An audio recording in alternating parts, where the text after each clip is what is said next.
தாய்மார்களே, என் வணக்கத்துக்குரிய பெரியவர்களே, என் இதய தெய்வத்தின் இரத்தத்தின் இரத்தமான உடன்பிறப்புகளே, உங்கள் அனைவருக்கும் எனது அன்பான வணக்கத்தை தெரிவித்துக் கொள்கிறேன்.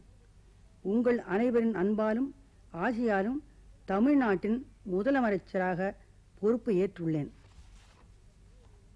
நமது இதய தெய்வம் டாக்டர் புரட்சித் தலைவர் மறைவார் என்றோ, அந்த இடத்தில் நான் அமர்ந்து நேரிடும் என்றோ யாரும் கற்பனை கூட செய்திருக்க மாட்டார்கள்.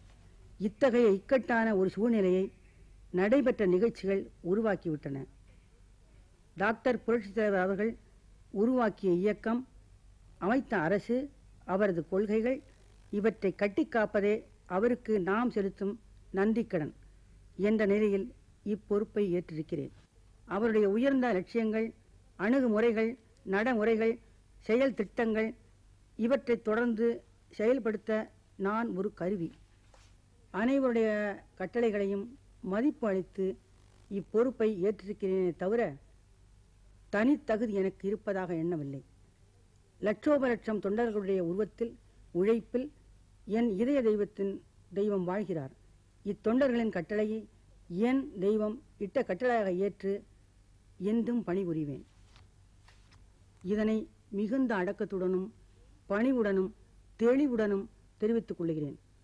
தமிழகத்தில் 1977 அமைந்த அனைத்திந்திய அண்ணா திமுக அரசை அறிஞர் அண்ணாவின் அரசு என்றே புரட்சித் தலைவர் அழைத்தார்.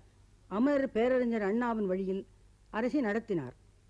அந்த அண்ணாவின் அரசே தொடர்ந்து இப்பொழுதும் புரட்சித் தலைவர் பாதையில் நடைபோடும் என்பதை உறுதியாக தெரிவித்துக் கொள்கிறேன்.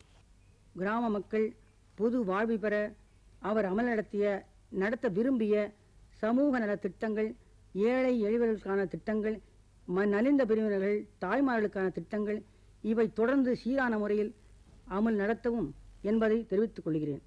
சமூக ஒற்றுமையை கட்டி காப்பதிலும் சட்டம் ஒழுங்கை நிலைநாட்டுவதிலும் புரட்சித் தலைவர் காட்டிய கவனத்தையும் கண்டிப்பையும் நாங்கள் தொடர்ந்து கடைபிடிப்போம்.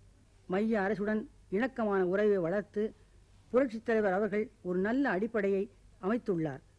அந்த அடிப்படையை நாங்கள் மேலும் வலுவுறுத்துவோம். நாட்டு நலனை முன்னிறுத்தி பிரதமர் எடுக்கும் முடிவுகளை தொடர்ந்து ஆதரித்து வருவோம். தமிழ்நாட்டில் தொழில் வளர்ச்சிக்கும் திட்ட நடைமுறைக்கும் வளர்ச்சி திட்டங்களுக்கும் தேவைப்படும் உதவிகளை மத்திய அரசிடமிருந்து வாதாடி வலியுறுத்தி பெற்றிட இந்த சமூக உறவை நாங்கள் பெரிதும் பயன்படுத்திக் கொள்வோம்.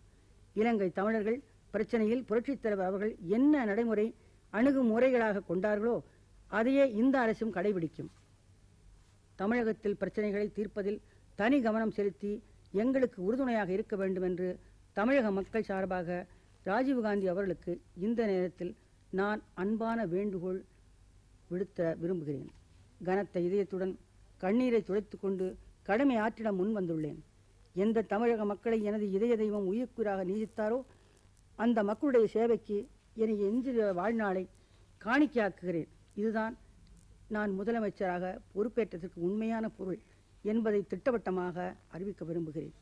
என்னையும் தமிழக மக்களையும் விட்டு கணநேரமும் பிரியாத இதய தெய்வத்தின் ஆத்மீக ஒளியானது எனக்கு என்றும் சரியான வழியை காட்டி அழைத்துச் செல்லும் என்று திடமாக நம்புகிறேன். அவருடன் வாழ்ந்து நீண்ட நெடிய காலத்தில் சுக துக்கங்களில் பங்கேற்று அவரை நிழலும் தீண்டாமல் பணிவிடை செய்ய எனக்கு கிடைத்த பெரும் பேறு யாருக்கும் கிடைக்காத ஒன்றாகும். சுகத்தில் துள்ளாமலும் துக்கத்தில் துவழாமலும் இருக்கும் அனுபவத்தை அவர் எனக்கு போதித்துள்ளார்கள். எனக்கு அவர் பல அறிவுரைகள் கூறியுள்ளார்கள்.